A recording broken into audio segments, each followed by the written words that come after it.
jumpa pemirsa, senang sekali Jurnal Daai dapat kembali hadir. Kali ini bersama saya, Patricia Lawford. Dalam Jurnal Daai edisi kali ini, kami akan menyuguhkan liputan tentang Kartu Sehat untuk Jakarta dan kebaikan dalam 1000 tangan.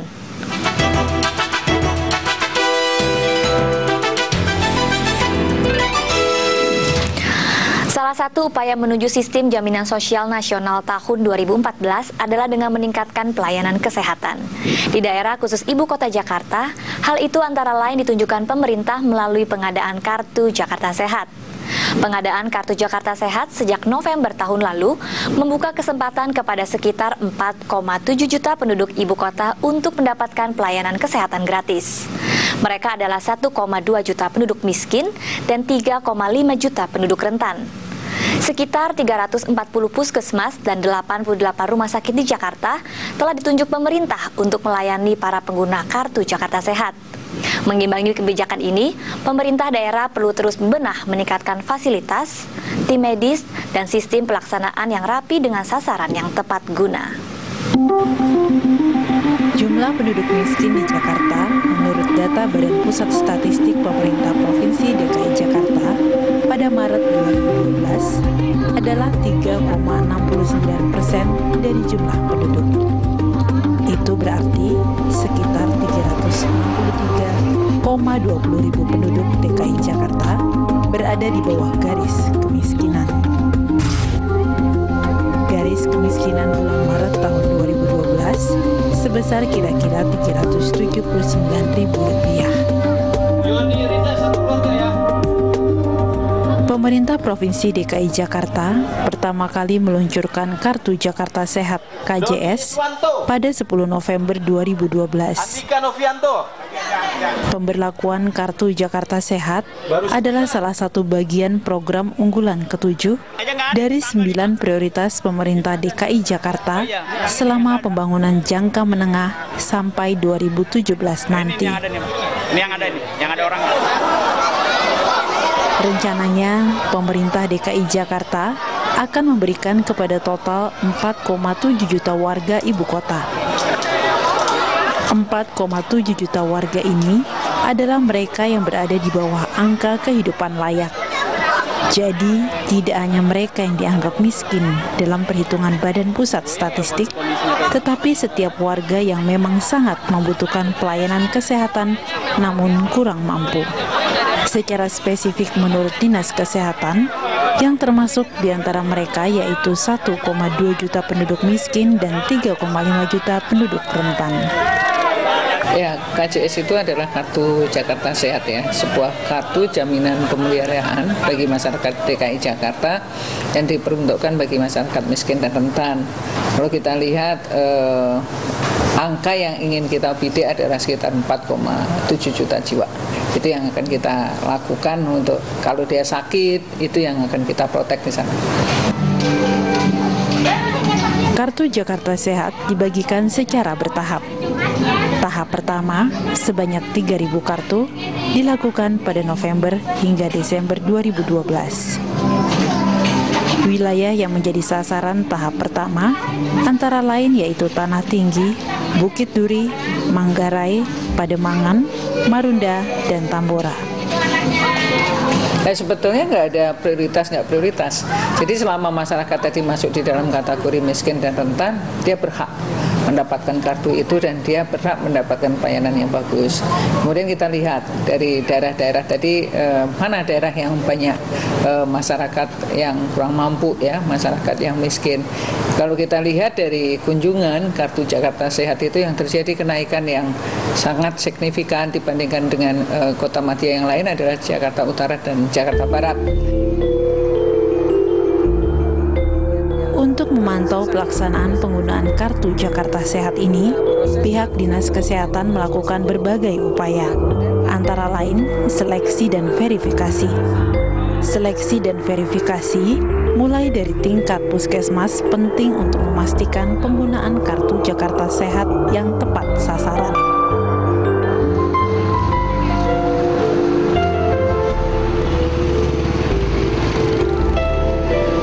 Yang paling harus harus kerja keras adalah di puskesmas. Jadi seleksinya ada di sana. Dia kan yang lebih tahu ini masyarakat mampu atau tidak. Kemudian yang kedua, penyaringan yang kedua adalah tidak serta-merta penyakit yang bisa dilayani di puskesmas dirujuk. Nah itu kita kendalikan betul, kita injak betul remnya adalah di sana. Sehingga nggak terjadi over capacity atau over penggunaan budget yang luar biasa. Anggaran untuk Kartu Jakarta Sehat ini berasal dari anggaran pemerintah daerah untuk pelayanan kesehatan. Alokasi dananya untuk tahun 2013 sekitar 1,2 triliun rupiah. Kartu Jakarta Sehat digunakan untuk berobat gratis ke puskesmas atau rawat inap di rumah sakit umum daerah kelas 3. Warga harus berobat ke puskesmas terlebih dulu untuk mendapat rujukan perawatan atau rawat inap ke rumah sakit. Sejauh ini, ada 340 puskesmas yang dapat melayani warga dengan kartu sehat tersebut. Kartu sehat ini juga dapat digunakan di 88 rumah sakit rujukan yang bekerja sama dengan Dinas Kesehatan Jakarta.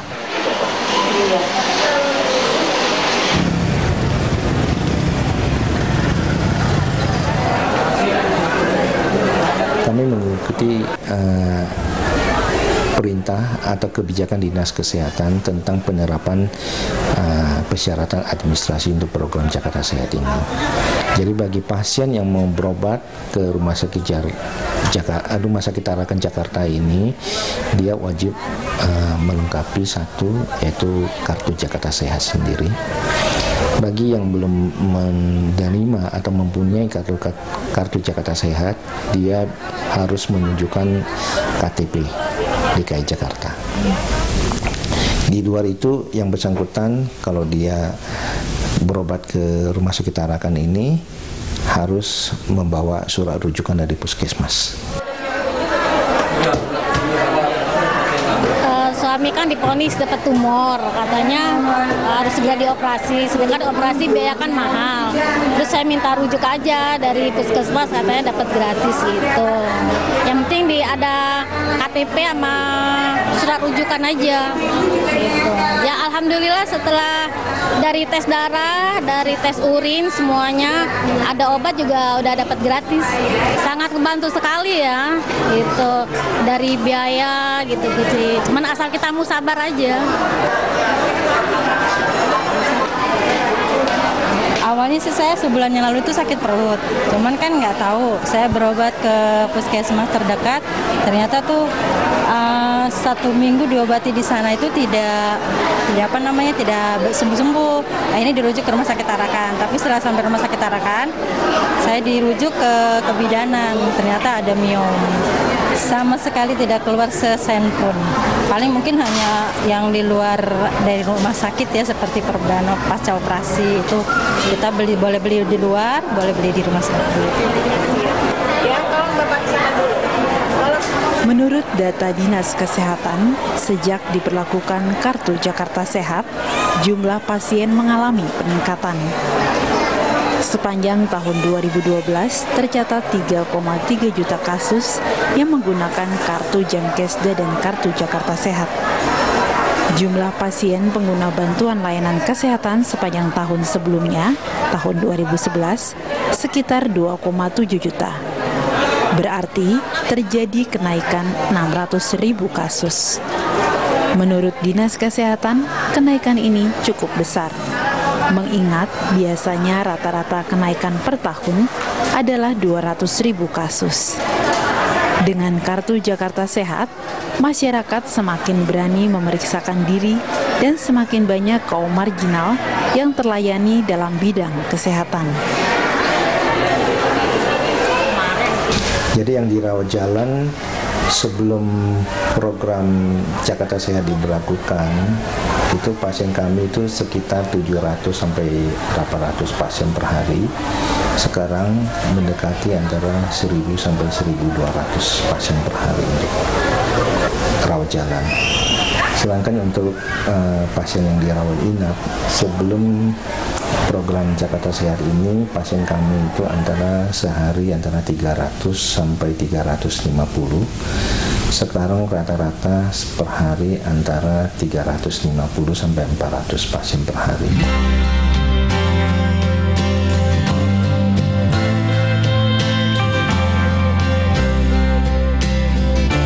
Kartu Jakarta Sehat adalah salah satu strategi menuju Sistem Jaminan Sosial Nasional (SJSN) tahun 2014. Tidak ada perbedaan dalam hal standar layanan kesehatan antara pengguna dan bukan pengguna Kartu Jakarta Sehat. Yang berbeda hanyalah jenis kamar dalam menginap atau fasilitas pendukung. Walau upaya pelayanan kesehatan ditingkatkan, namun yang tak kalah penting diingat untuk meningkatkan kesehatan nasional adalah melakukan upaya-upaya preventif, yaitu berperilaku hidup bersih dan sehat.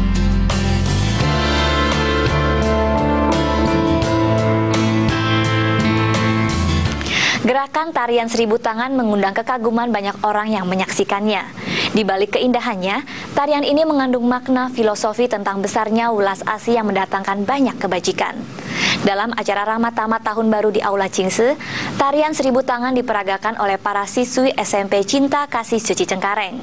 Tarian ini mengingatkan kita semua untuk selalu bersyukur dan rela bersumbangsi demi menyebarkan cinta kasih pada semua makhluk. Tidak hanya mengingatkan orang-orang yang menikmati pertunjukan tarian, tarian ini secara tidak langsung juga membentuk dan melatih diri para penarinya. Mereka belajar menghayati filosofinya dalam hidup sehari-hari.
Tarian 1000 tangan ini menggambarkan kekuatan kasih Dewi Welas Asih atau dikenal dengan Dewi Kwan Im. 1000 tangan diartikan sebagai cinta kasih sang Dewi yang melakukan banyak kebaikan pada orang yang dilanda kesusahan. Awalnya, tarian ini hanya dipertunjukkan pada acara kekaisaran. Setiap kali peringatan hari besar, terutama hari besar agama Buddha, tarian ini biasanya dipertunjukkan sebagai hiburan. Pesan kebajikan serta keindahan gerak jari jemari yang luas dan teratur membuat tarian ini diminati banyak orang. Tarian 1000 tangan juga telah dipertunjukkan oleh para siswi Sekolah Cinta Kasih Suci Cengkareng sejak tahun 2011 lalu.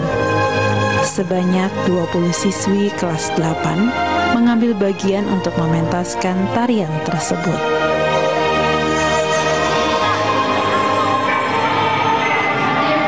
Sejak 2 tahun lalu, secara berkala, tarian 1000 tangan diajarkan sebagai salah satu kegiatan ekstrakurikuler di Sekolah Cinta Kasih.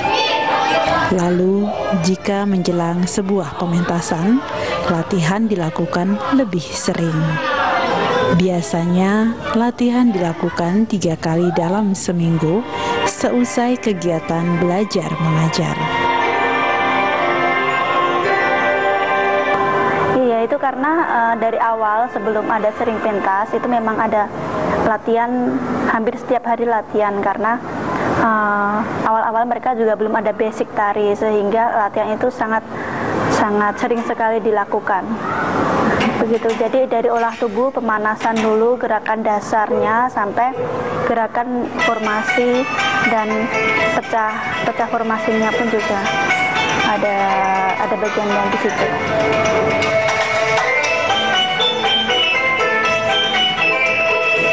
Ya memang kesulitannya di situ, apalagi dengan berbagai formasi dan pembagian dari formasi 1 ke formasi yang 2 ini. Memang konsentrasi anak harus lebih digali lagi, soalnya setiap detik itu pun gerakan berubah-berubah terus sesuai dengan irama dan ketukannya. Begitu.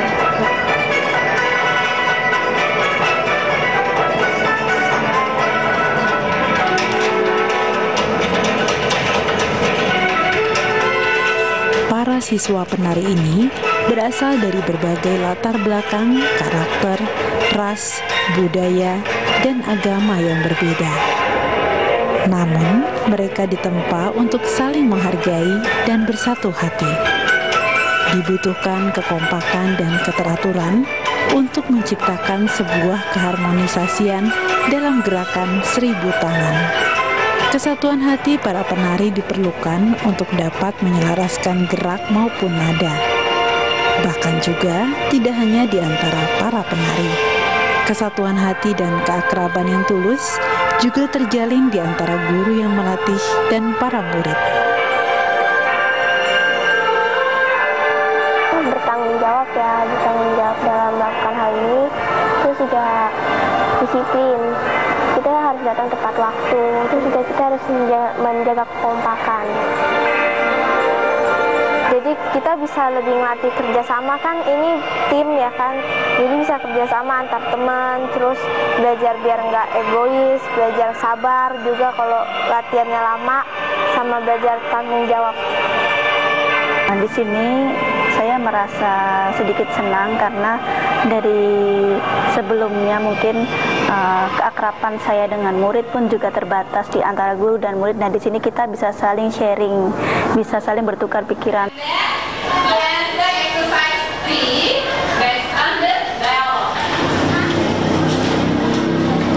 Melakukan gerakan-gerakan tarian 1000 tangan membutuhkan konsentrasi yang tinggi. Formasi dapat berubah setiap detiknya. Walau harus berlatih pada waktu pulang sekolah, para penari yang adalah siswa kelas 8 SMP Cinta Kasih Seji Cengkareng ini melakukannya dengan rela.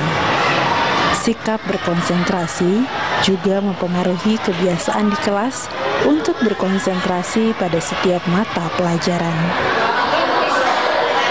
Begitupun sebaliknya, kebanyakan dari mereka adalah para siswa berprestasi di kelasnya.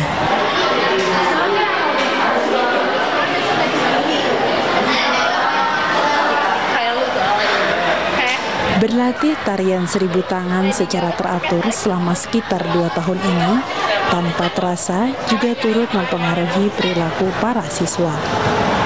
Filosofi yang mereka pelajari dalam tarian 1000 tangan dapat diimplementasikan dalam kehidupan sehari-hari. Ya, karena filosofi di sini adalah menolong orang lain. Tidak perlu dilihat apakah orang itu kaya atau orang itu miskin atau orang itu teman dekat atau tidak teman dekat. Di situ saya lihat mereka bisa saling membantu. Di situ saya bisa melihatnya di situ. Jadi bisa diaplikasikan dalam bentuk praktek langsung dalam kehidupan sehari-hari pun juga mereka sudah bisa paham apa maksud dari tarian ini. Terus dari ini tuh selain cantik di luar, cantik di dalam juga. Dia diadainnya 1000 tangan. Dia punya 1000 tangan karena tangannya itu sering nolong orang. Dan itu.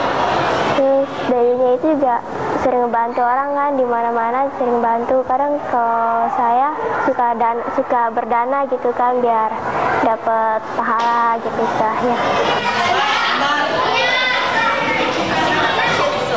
Soalnya apa ya? Kan kalau berdana itu kan kita sering membagi barang-barang yang ada di kita gitu kan. Jadi kita harus melepaskan kemelekatan kita.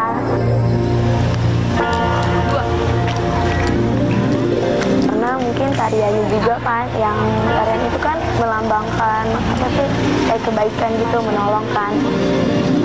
Ada kadang kalau misalnya itu kita bantu teman yang susah, terus kalau di rumah ya bantu mama gitu, terus juga kadang-kadang bantuin adik ngerjain PR gitu. Dilaita Salsa Rizkia Fadila berumur 13 tahun.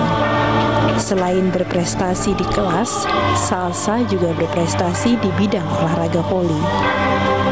Ia tinggal bersama ibu dan seorang adiknya di Dusun Cinta Kasih Seci Cengkareng sejak 9 tahun lalu. Sehari-hari, ibunya membuka warung kecil-kecilan di rumah mereka untuk memenuhi kebutuhan hidup keluarga. Ya, Seribu Tangan itu kan diceritakannya kan oleh Dewi Kuan Im. Dewi Kuan Im itu kan dewi yang baik, yang suka menolong, terus cantik. Ya, jadi kita nari Seribu Tangan itu ya ingin ya membantu sesama lah gitu, yang memerlukan gitu. Dari ini sih kita belajar ya, dari bisa sering membantu orang yang memerlukan, terus juga melatih kesabaran kalau latihan lama kan, terus tanggung jawab juga kalau misalnya udah ditunggu-tunggu kan. Nilai keindahan dalam sebuah tarian Seribu Tangan mengisahkan keindahan dalam kehidupan, yaitu menjaga kesatuan gerak untuk menciptakan harmonisasi satu dengan yang lainnya. Bila setiap orang dapat menyelaraskan hati bersama-sama untuk melakukan kebaikan, kehidupan pun akan terlihat lebih indah. Orang yang paling menderita di dunia adalah orang yang hanya memikirkan dirinya sendiri saja. Sebaliknya, dengan bersumbangsih akan timbul welas asih dalam diri. Melakukan kebajikan dapat dimulai dari lingkungan terkecil melalui cara-cara yang sederhana. Hati yang penuh dengan welas asih menginginkan kebahagiaan bagi semua makhluk.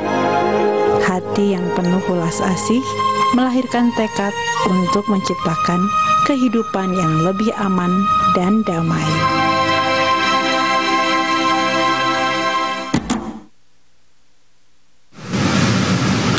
Orang yang selalu bersumbangsi akan senantiasa diliputi sukacita. Orang yang selalu bersyukur akan senantiasa dilimpahi berkah.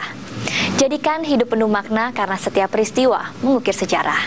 Jika Anda memiliki saran atau kritik, silahkan kirimkan email ke jurnaldai@daitv.co.id atau melalui SMS dengan format JDI, spasi nama, saran dan kritik Anda, lalu kirim ke nomor 0852 8580 8559.